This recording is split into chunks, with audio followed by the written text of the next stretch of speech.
여러분 평안하셨습니까? 여러분 제 음성이 잘 들리죠? 예, 목이 좀 쉬어가지고 들리는지 모르겠습니다. 어쨌든 은혜 받는 한 시간 되시기 바랍니다. 오늘은 마가복음 9장에 있는 말씀을 보도록 하겠습니다.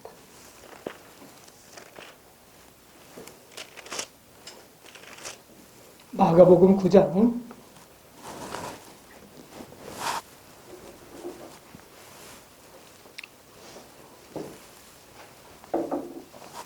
9절부터 있는 말씀을 제가 읽겠습니다. 저희가 산에서 내려올 때에 예수께서 경계하시되 인자가 죽은 자 가운데서 살아날 때까지는 본 것을 아무에게도 이르지 말라 하시니 저희가 이 말씀을 마음에 두며 서로 문의하되 죽은 자 가운데서 살아나는 것이 무엇일까 하고 14절을 저희가 이에 제자들에게 와서 보니 큰 무리가 뚫렸고 서기관들이 더불어 변론하더니 온 무리가 곧 예수를 보고 심히 놀라 달려와 물어나거늘 예수께서 물으시되 너희가 무엇을 저희와 변론하느냐. 무리 중에 하나가 대답하되 선생님 벙어리 귀신 들린 내 아들을 선생님께 데려왔나이다. 귀신이 어디서 든지 저를 잡으면 거꾸러져 거품을 흘리며 이를 갈며 그리고 파리하여 가는지라. 내가 선생의 제자들에게 내 쫓아달라 하였으나 저희가 능히 하지 못하더이다. 18절까지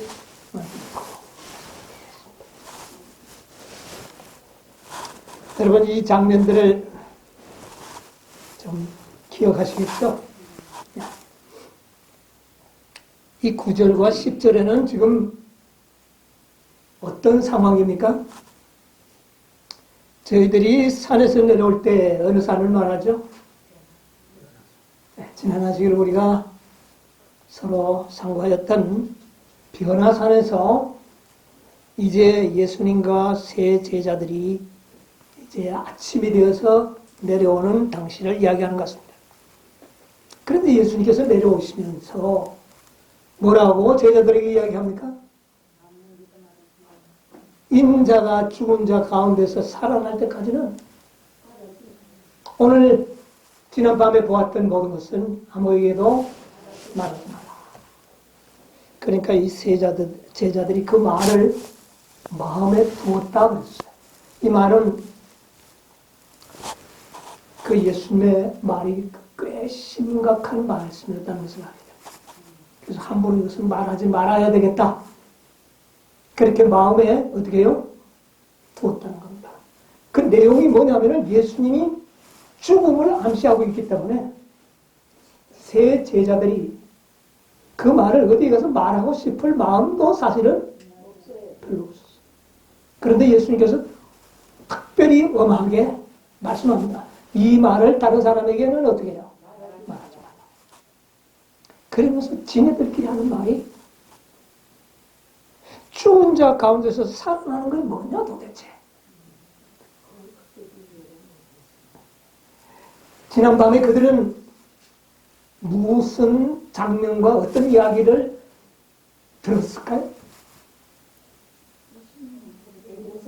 사실은 굉장히 중요한 이야기를 들을 수 있는 기회가 있었지만 잠자는 동에 제대로 못 들었습니다. 그런데 그 잠자는 동에 한 이야기가 뭡니까? 예수님이 죽으셨다가 다시 살아나는 이 문제를 이야기를 했어요. 그런데 그 중심에 아주 중요한 이야기들을 이 제자들은 잠자는 통에 듣지 못했어요. 그러나 약간은 좀 이야기를 알았죠. 예수님께서 이야기하셨습니다. 그래서 그들은 그러나 그 구체적인 내용을 그들은 들을 수도 없었고 또 예수님을 통하여 나중에 들었지만 그걸 믿을 마음이 없었기 때문에 그 사건을 이해하는 일에 있어서 그들은 도무지 정확한 의미를 알지 못했어요. 그래서 도대체 죽었다 살아나는 것이 뭐냐. 예수님의 말을 들었지만 이들이 어떻게 했어요? 이해를 못한 겁니까? 안 믿었습니까? 왜 이해가 안 되느냐 하면 안 믿으니까 이해가 안 돼요.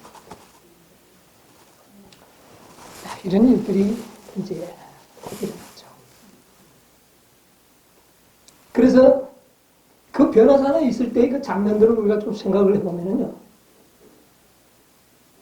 이 제자들이 거의 이야기가 거의 세 분, 그러니까 모세와 엘리야와 예수님과의 이야기가 거의 후반에 들어갈 때 이 제자들이 잠을 깼던 것 같아요. 깨어보니까 엄청 난 일이 벌어지니까 베드로가 우리 지난 안식일에도 말씀드렸지만 똥따니가 좀 소리를 했죠. 그 세 분이 이야기하는 상황과는 전혀 맞지 않아요. 여기에 초막을 내가 세게나 지겠다. 그런 이야기를 한 것을 봅니다. 근데 그 이야기를 하고 난 다음에 베드로가 초막을 짓겠다고 하고 난 다음에 하늘에서 큰 음성이 들려왔죠. 누구의 음성입니까? 아버지 하나님의 음성이 들렸습니다. 너희는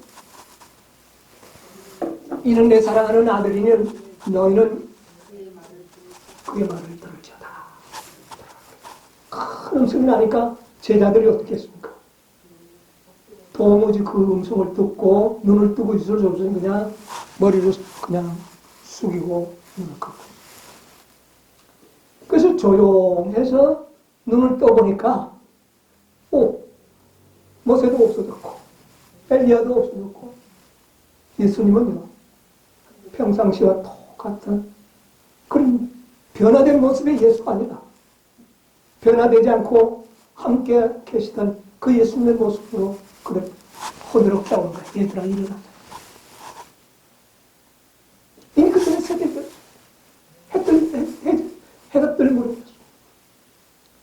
이미 산호에서 내려다 보니까 9 제자들은 산중턱에 내려들어 낙과 같잖아요. 근데 거기 보니까 이미 사람들이 어때요? 사람들이 꽤 많이 모여있어요. 그러니까 예수님께서 얘들아 내려가자고 하시면서 오늘 이 저녁에 본 이야기는 아무에게도 하지 마라. 누구에게도 하지 말라는 겁니다.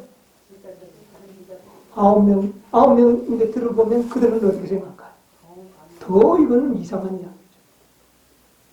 오히려 마음에 불신만 키워줄 뿐이었기 때문에 예수님께서는 그들이 그 말을 이해할 수 없다는 것을 아시기 때문에 도움이 되지 않았기 때문에 그 엄청난 사건을 그들에게 말하지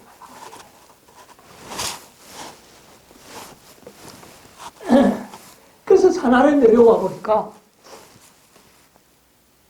엄청난 그 어떤 모습들을 발견하게 됐는데 9 제자들이 얼굴이 당황해가지고 어찌할 자를 모르는 거예요. 그러니까 이들에게 분명 무슨 일이 있었어요.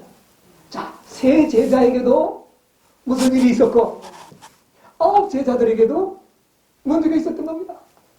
9 제자들은 예수님이 없는 동안에 잠이 왔겠어요? 자는 둥 하다가 새벽에 많은 사람들이 몰려오고 그 가운데는 누구도 왔느냐 하면은 서기관들도 오고 청탐꾼들도 왔습니다. 근데 특별히 누가 왔어요, 여기에?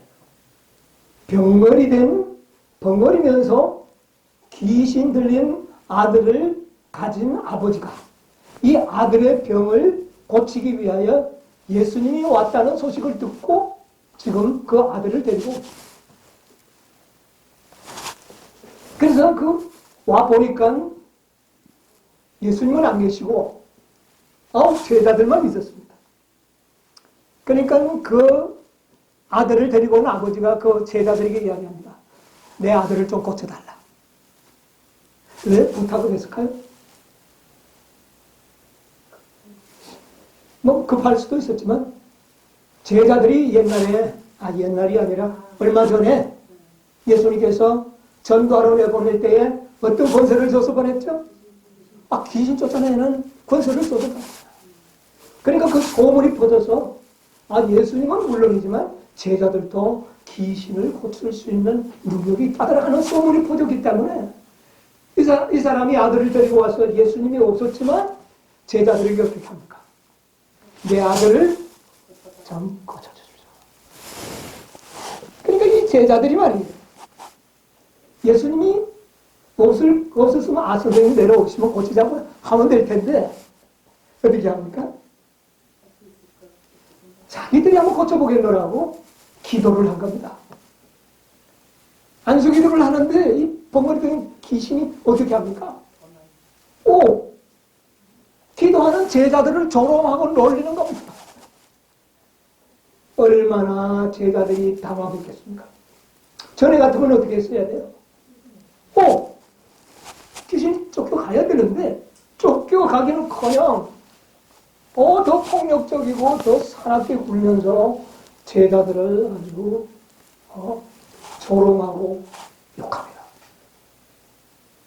이런 일이 벌어졌으니 제자들이 얼마나 당황합니까? 뿐만 아니라 서기관들이 이때를 놓치겠습니까? 아마 너희들도 못 고치겠지만 너희 선생님도 못 고치는 귀신이 있다.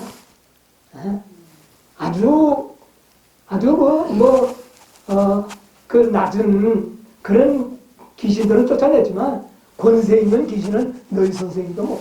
그 제자들이 어떻게 하겠어요? 당황하겠지만 자기가 못 쫓아낸 것까지는 괜찮은데 누구도 못 쫓아낸다니까? 너희 선생님도 못 쫓아낸다니까? 자기들이 잘못으로 인해서 지금 누가 수치를 당하는 겁니까? 자기 선생님까지 수치를 당하는 그런 시기가 됐습니다. 그러니까 토론이 벌어집니다. 우리 선생님은 고칠 수 있다. 서기관들은 또 뭐라 그럴까? 너희 선생님도 안 돼. 이렇게 해서 지금 막 토론이 벌어져가지고. 그러니까 사람들이 뭐라 그럴까요? 그러지 말고 그럼 여기서 이렇게 하지 말고 너희 선생이 어디 있느냐? 선생님한테 가보자. 이렇게 된 겁니다. 그러니까 제자들이 어떻게 하겠어요? 우리 선생님이 저 산으로 올라간다고. 그럼 그리로 가보자. 그래서 지금 제자들이 많은 군중을 데리고 누구를 찾아오느냐 하면은 예수님을 찾아 지금 산으로 올라오는 그 도중에서 지금 예수님을 만난 거예요. 여기까지가 지금 이 상황을 배웠습니다. 그래서 예수님도 그 상황을 이미 아시고 산에서 세 제자와 함께 내려옵니다. 자, 예수님의 모습이 눈에 띄다.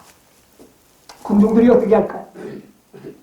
예언의 가운데 보면은 이 군중들까지도 처음에는 예수님을 존경하고 예수님 말씀을 들으러 갔지만 막상 제자들이 이 귀신 들린 자를 고치지 못함으로 말이야.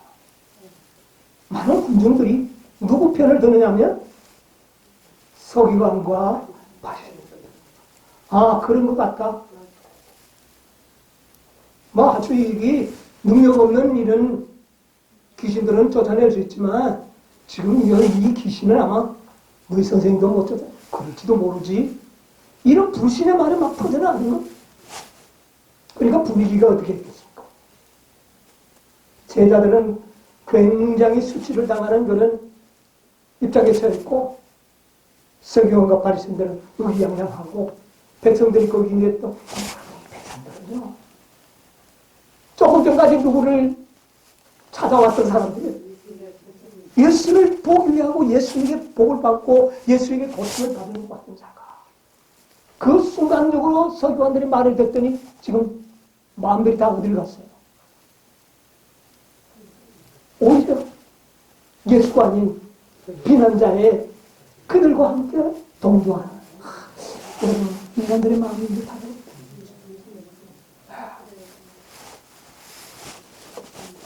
이게 얼마나 인간들의 마음이 하나님을 믿는 믿음이 얼마나 없는 일을 우리가 알게 되는 겁니다. 그래서 이제 예수님을 보니까 어떻게 될까요? 백성들이 정신이 번쩍 들어서 백성들이 뛰어가서 예수님께 문안하면서 인사를 드린 거예요. 이때 그 상황을 보니까 제자들은 불이 푹 죽어 있고, 그런데 순간 서기관과 바리새인들도 두려웠어요. 왜요? 지난밤에 이 세 제자와 예수님은 엄청난 하나님의 영광 속에 있었죠. 그래서 그 얼굴들은 보통 사람으로 돌아왔지만 그 얼굴은 어제 저녁의 얼굴과는 다른 범상한 모습의 그 외모를 가지고 있었습니다. 그러니까 압도당해가지고 두려웠다가 연신이 보면 이런 아주 소소한 장면들이 기록되어 있습니다. 그때 예수님께서 이렇게 이야기합니다. 16절 예수께서 부르시되 너희가 무엇을 저희와 변론하느냐 이렇게 질문했어요. 너희가 무엇을 저희와 변론하느냐. 그런데 여기에 너희가 누굴까요? 아니요. 서기관들. 예수님께서는 지금 모든 걸 알고 있어요. 이 서기관들이 제자들을 엄청나게 괴롭혔다는 걸 알아요. 그러니까 예수님께서는 정색을 하면서 서기관들을 바라봅니다. 너희가 저희와 무슨 것을 가지고 변론했느냐?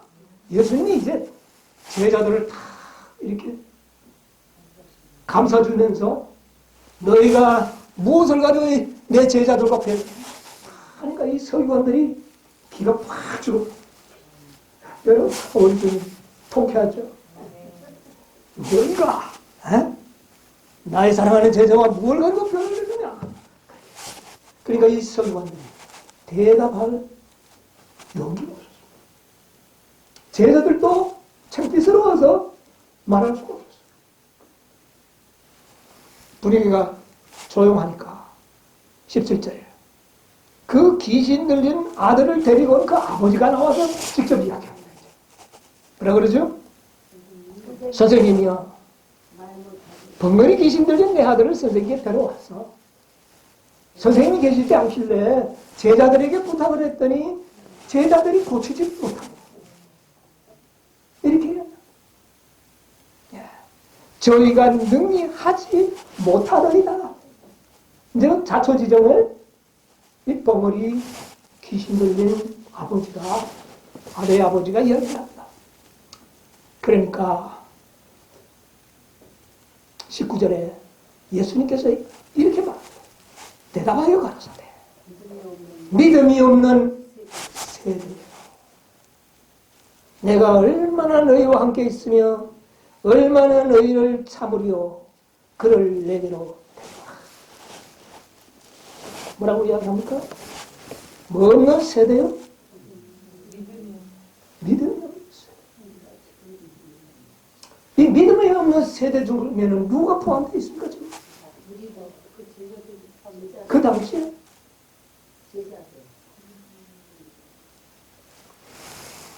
거기에 있던 서기관과 바리새인들, 당대 믿음으로 가는 그 믿음의 지도자라고 하는 그들을 가장 강하게 책망하는 말씀. 믿음이 없어요. 또 누구도 믿음이 없어요. 제자들 역시도 믿음이 없어요. 또 누구도 믿음이 없어요.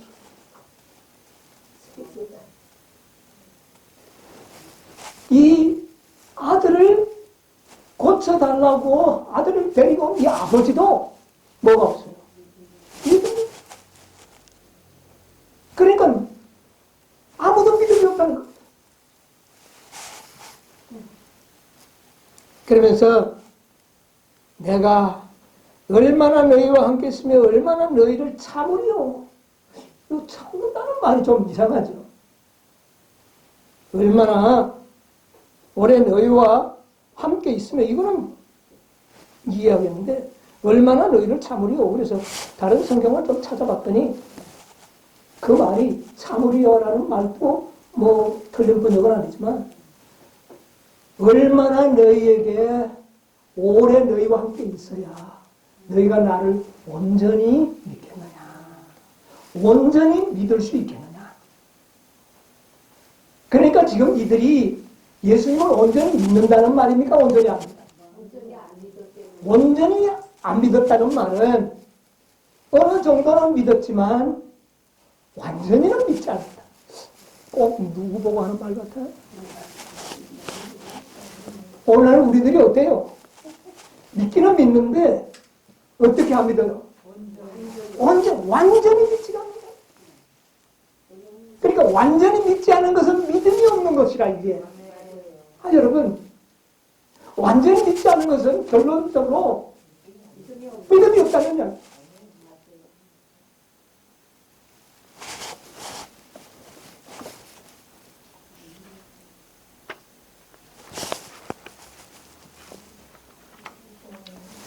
지금까지 제가 시간이 없기 때문에 말씀을 안 읽고 연애신의 말씀을 다 설명을 드렸습니다. 이 내용이 바로 세대소망 47장 봉사라고 하는 그 타이틀 안에 있는 중심 내용들입니다. 믿음이 없는 세대야.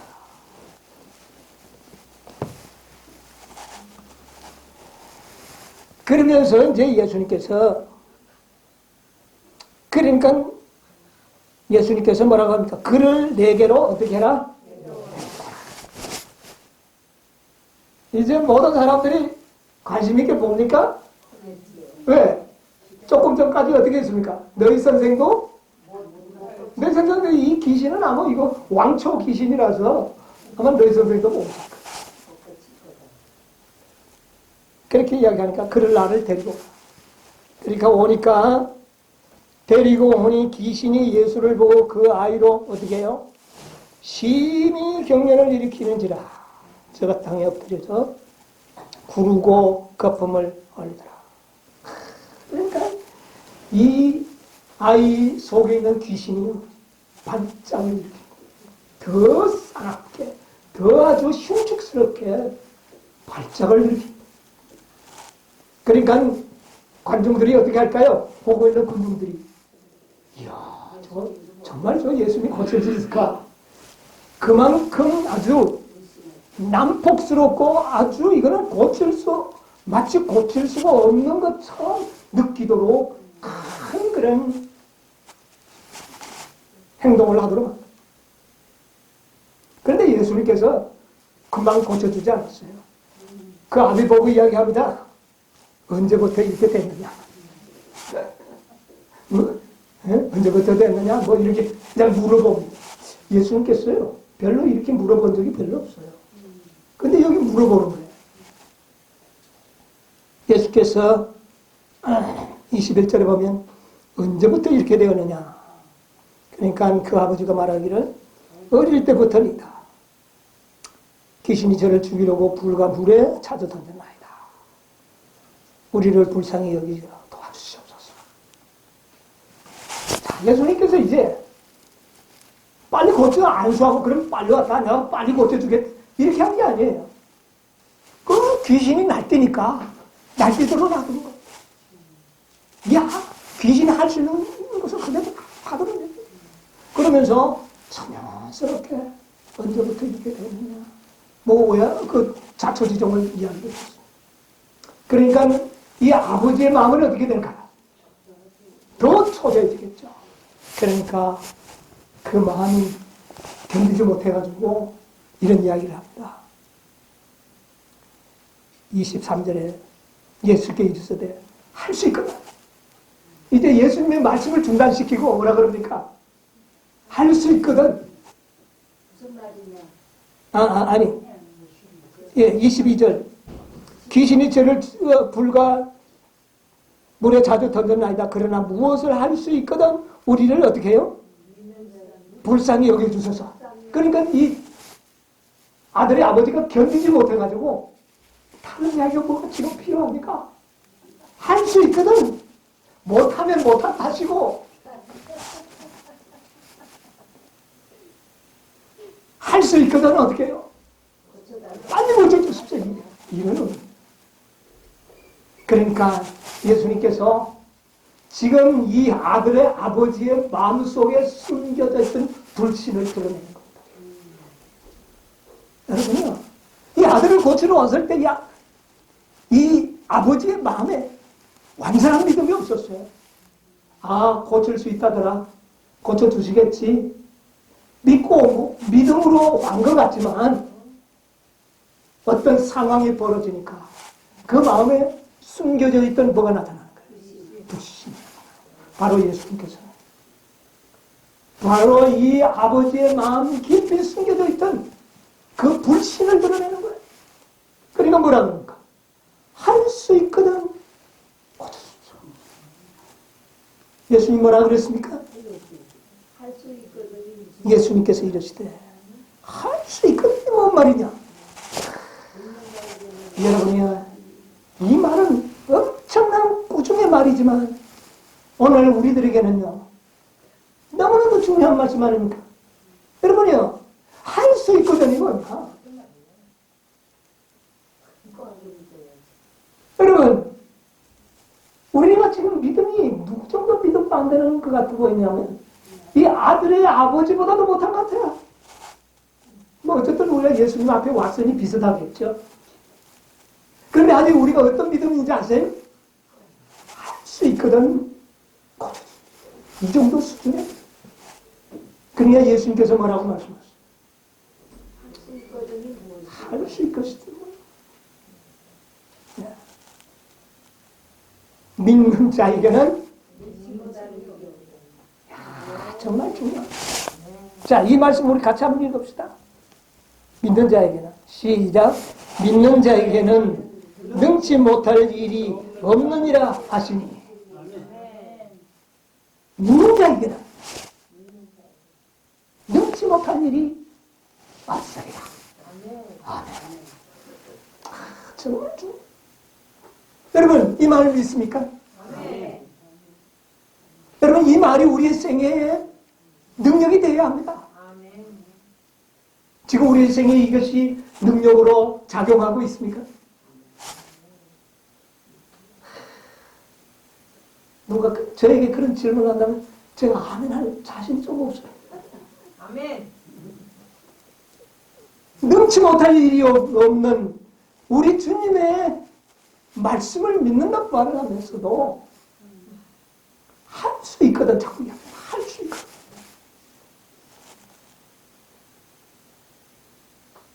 그러니까 24절에 그 아이의 아비가 소리를 지릅니다. 뭐라고요? 내가 믿나이다. 내가 믿나이다. 나의 믿음 없는 것을 도와주소서. 여러분요, 이런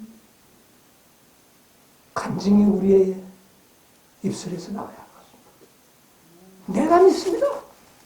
주여, 내가 믿습니다. 나의 믿음 없음을 어떻게 해요? 도와주십시오.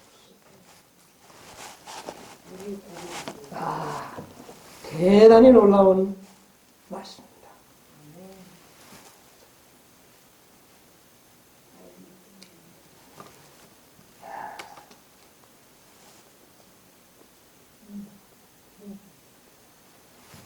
세대 소망에 보니까 이렇게 이야기했어요.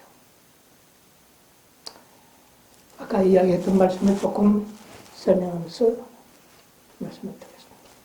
예수께서는 겁에 둘러쓴 군중과 트집을 잡는 서기관들과 당황한 제자들을 돌아보셨다. 그는 각 사람의 마음속에 있는 불신을 깨뜨려 보시고 슬픔에 찬 음성으로 믿음이 없는 세대여, 내가 얼마나 너희와 함께 있으며 얼마나 너희를 참으려고 너희가 얼마나 어떻게 나를 온전히 믿겠느냐 하고 부르셨다.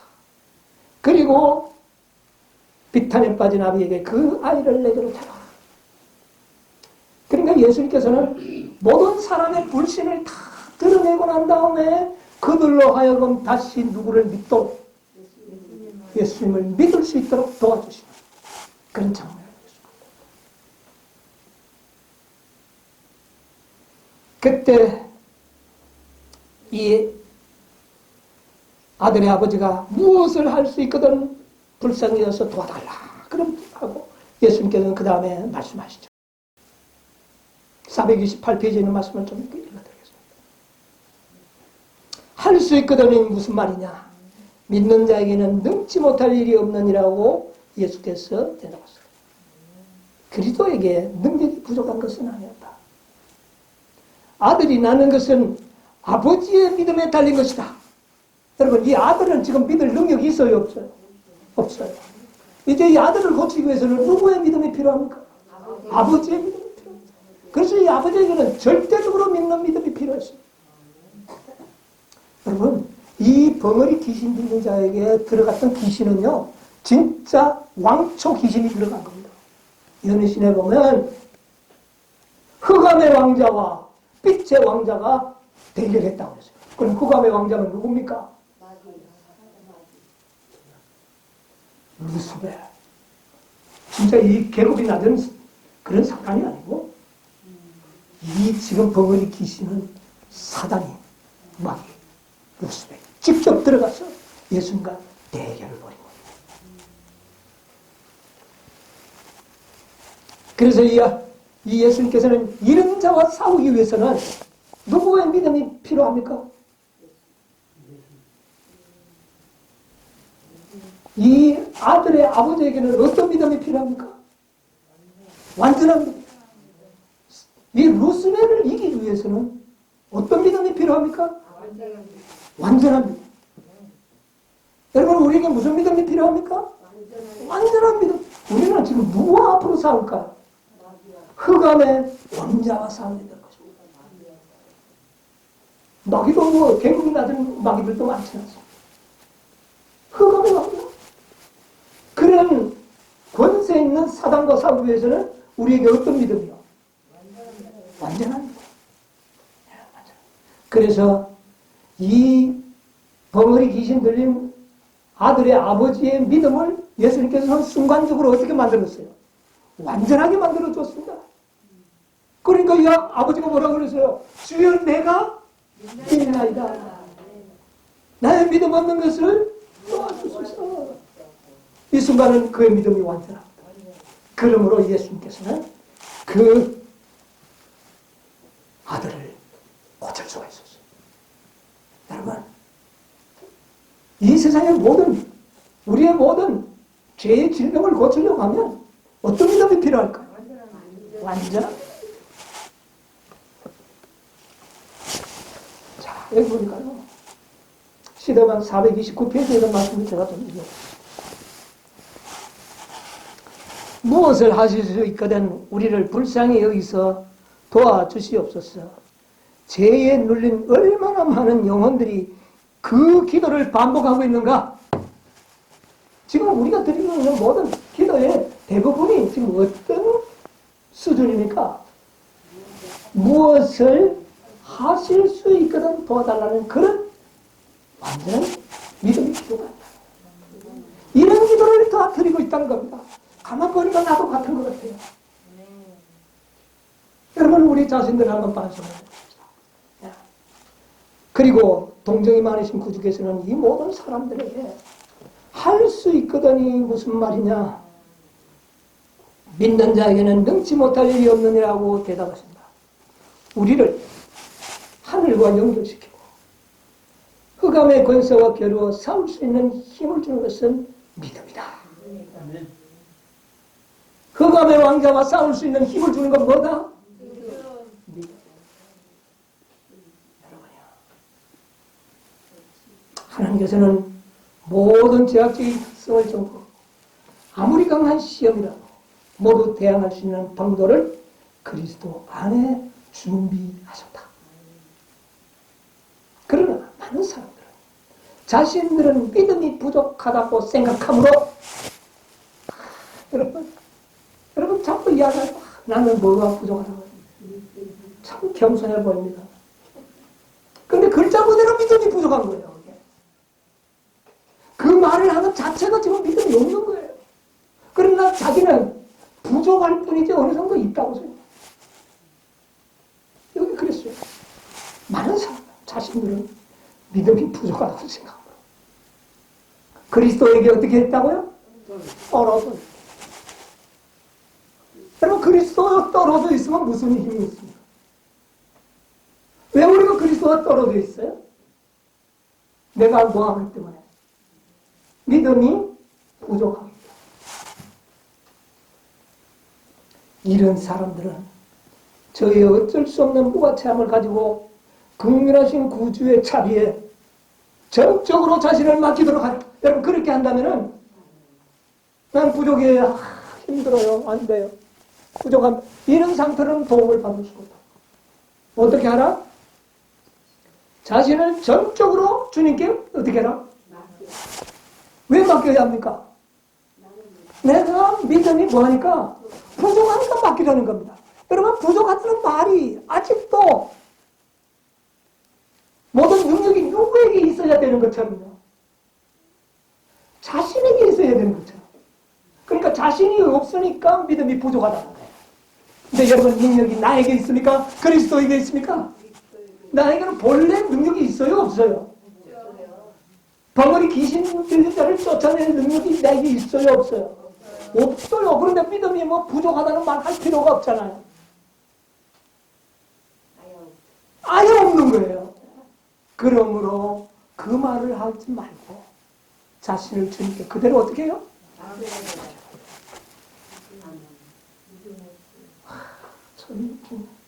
자기를 보지 말고 그리스도를 쳐다보라. 우리의 많은 간증들과 경험 속에서는 누구를 쳐다본 경험들이 나옵니까? 자꾸 나를 쳐다봤던 경험들이 나옵니다. 나를 쳐다보면 누구의 능력을 경험하지 못해요. 그리스도의 능력이 나죠. 이렇게 우리의 상태를 보여주신 하나님께 감사합시다. 아멘. 믿음이 없다고 말하는 그 표현이 겸손이 아니에요.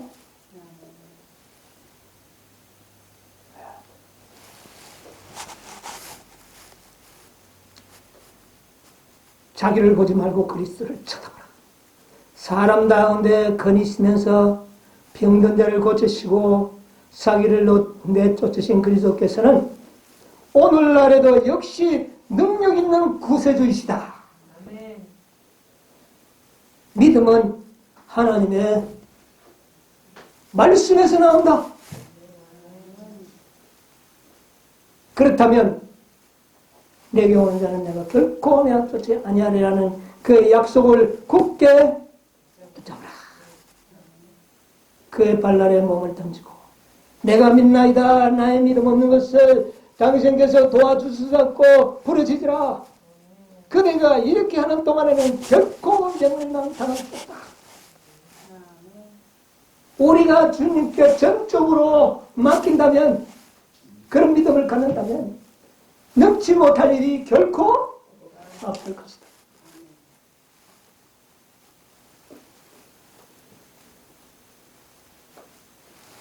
참 좋은 말씀이죠. 선지자 요한 157, 8페이지에도 보면 그런 비슷한 말씀이었습니다. 157, 8페이지에도 보면 오늘날 세상에서도 이와 같은 신앙, 곧 하나님의 말씀의 약속을 굳게 붙잡고 하나님께서 들으실 때까지 그 약속을 놓지 않는 신앙이 필요하다. 어떻게 해요? 하나님께서 그 약속이 성취될 때까지 어떻게 하라고요? 그 약속을 붙잡으라. 그런 믿음이 필요하다. 그런데 안 되니까 중간에 또 뭐라고 합니까? 내가 믿음이 약해서 안 된다. 이렇게 생각을 합니다. 여러분, 믿음이 약한 것은 그 변명이 아니에요. 우리의 믿음은 뭐 될 때까지? 성취될 때까지 믿는 게 믿음이에요. 중간에 안 된다고 왜 안 되나 이렇게 말하지 말라는 거죠. 뭐 될 때까지? 성취될 때까지. 이와 같은 신앙은 우리를 하늘과 밀접하게 연결시켜주고 또 어두움의 권세와 삭을 싸워 이길 힘을 우리에게 가져다 준다. 여러분, 중간에 안 된다고 결코 낙심하거나 내가 믿음이 약해는 이런가 보다. 이렇게 생각하지 말고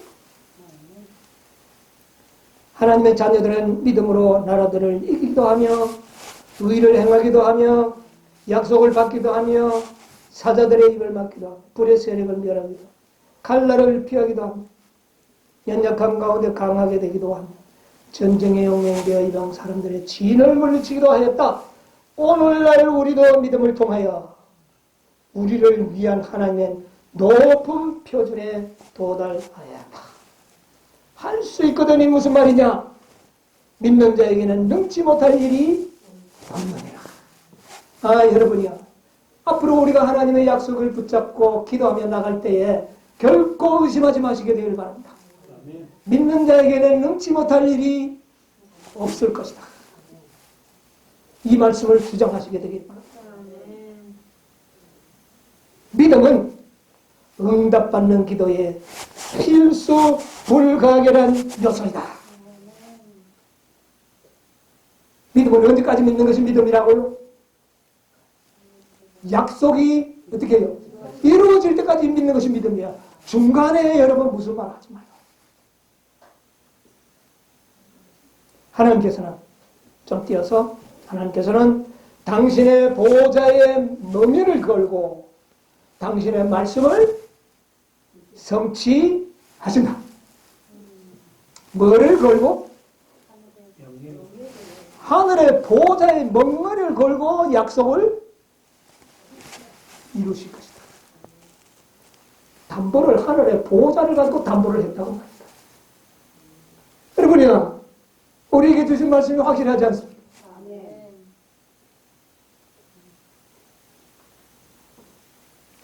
근데 제자들이 왜 그거 못 고쳤을까요?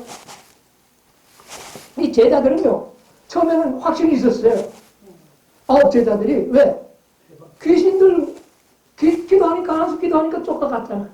근데 왜 그때는 안 쫓아갔을까요?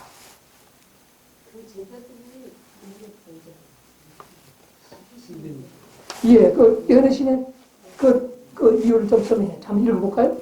시대서막 431페이지 보면 자신의 이 못 고친 이유를 이렇게 말씀을 하셨는데, 9제자들이요.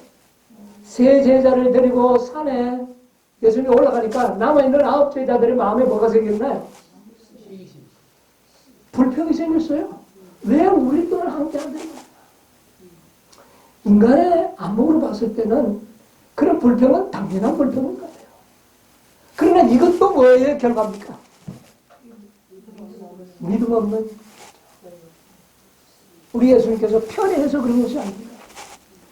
3제자들도 가가지고 자다가 엉뚱한 말을 하는데 그 3제자보다 믿음의 수준은 그래도 좀 낮았던 이 9제자들을 다 데려왔더라면 그날의 그 장면을 보고 감당을 하지 못할 것을 예수님이 하셨어요. 그래서 그들은 그러나 그의 마음에는 인간적인 불평, 불만이 생겨났다는 그런 정신으로 기도하니까 응답이 되겠습니까? 자, 읽어보겠죠.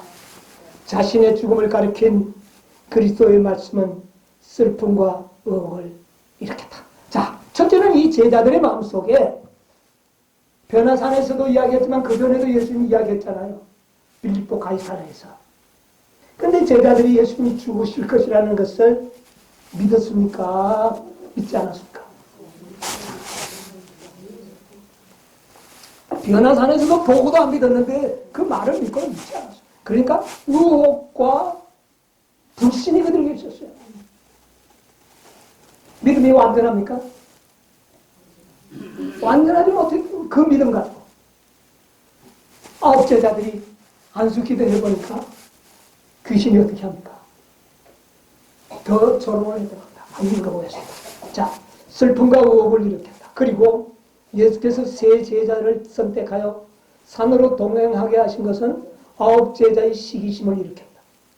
기도하고 그리스도의 말씀을 명상함으로 믿음을 굳게 하는 대신에 그들은 낙담과 사사로운 불평에 사로잡혀서 이와 같이 어두운 상태에서 그들은 사단과의 전투에 들어갔다.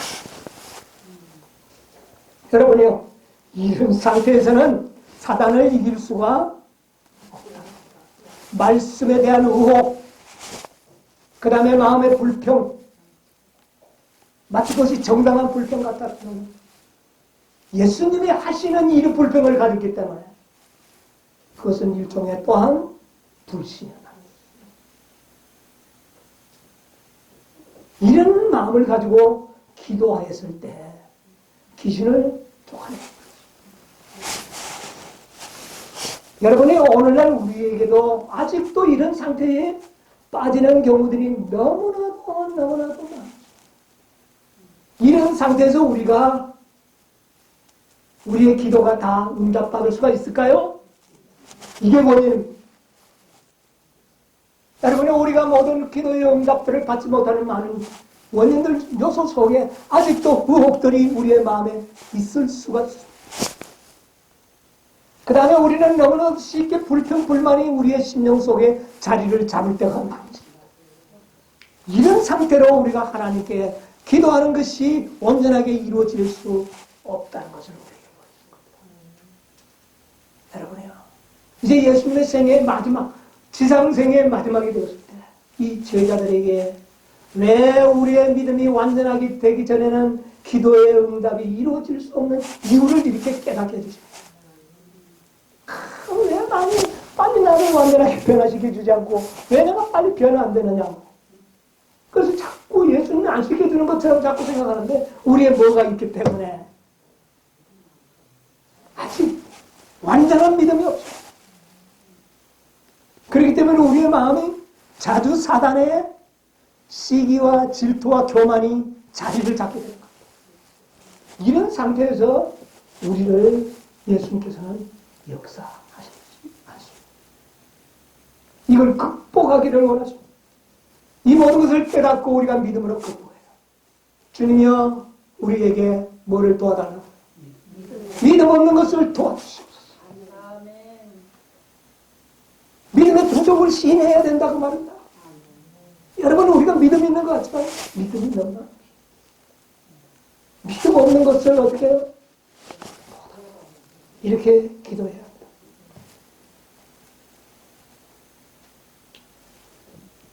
교회증언 2권 139, 40페이지가 보면 이런 말씀입니다. 그리스도는 현재의 충만한 구원자이시다. 언제요? 현재도 우리를 충만하게 구원하실 수 있는 구원자이시다. 세상을 이기면 이기시니 곧 우리의 뭐라? 믿음. 여러분 우리의 모든 문제들은 다 믿음의 문제이다. 여러분 모든 문제가 다 우리의 믿음과 관련이 있어요. 그러니까 우리의 기도도 어떤 기도가 됐으면 좋겠습니까? 믿음 없는 것을 시인하고 뭐를 도와달라고요? 믿음을 달라고 기도하라. 여러분 믿음을 달라고 기도하시게 되길 바랍니다. 믿음 없는 것을 도와주셨어. 여러분 순종하기가 힘들 때가 있습니까? 그때 우리는 어떻게 기도해야 될까요? 믿음 도와달라고 기도하세요. 네. 믿습니다. 말씀을 믿습니다. 이 아들의 아버지가 참 뭐라고 그랬어요? 내가 믿나이다. 오늘날 우리는 어떻게 해요? 내가 이 약속의 말씀을 어떻게 해요? 믿나이다. 내 믿음 없는 것을 별로 없는 것이 아니라 없다고 이야기해요. 내 믿음 없는 것을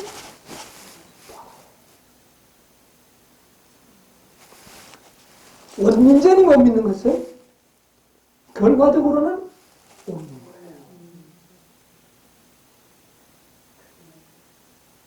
거예요. 100%가 아니면 못 믿는 거예요.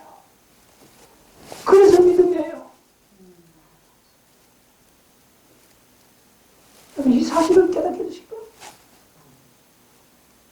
100% 이것이 마지막 시대에 마지막 세대가 가져야 할 믿음이라고 말합니다. 무슨 말인지 아세요? 우리는 지금 어떤 세대에 살고 있습니까? 마지막.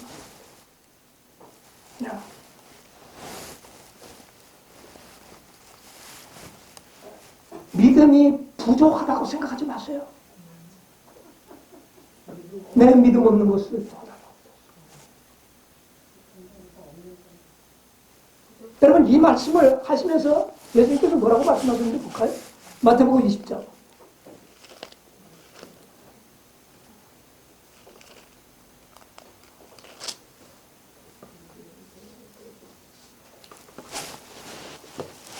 마태복음 17장 20절. 이 제자들이 이제 나중에 조용히 와서 예수님에게 묻습니다. 왜 우리는 이 귀신을 어떻게 해요? 쫓아내지 못하겠나이까? 그러니까 예수님께서 뭐라고 했어요? 가라사대 너희 믿음이 적은 영혼이라. 영혼이라. 진실로 너희에게 이르노니 너희가 만일 믿음이 한 겨자씨만큼만 있으면 이 산을 명하여 여기서 저기로 옮기라 해도 옮길 것이요 또 너희가 못할 것이 없으리라.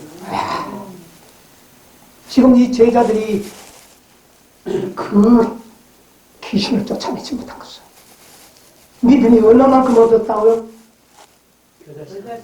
겨자씨만큼도 없었다. 겨자씨가 얼마만큼 큽니까?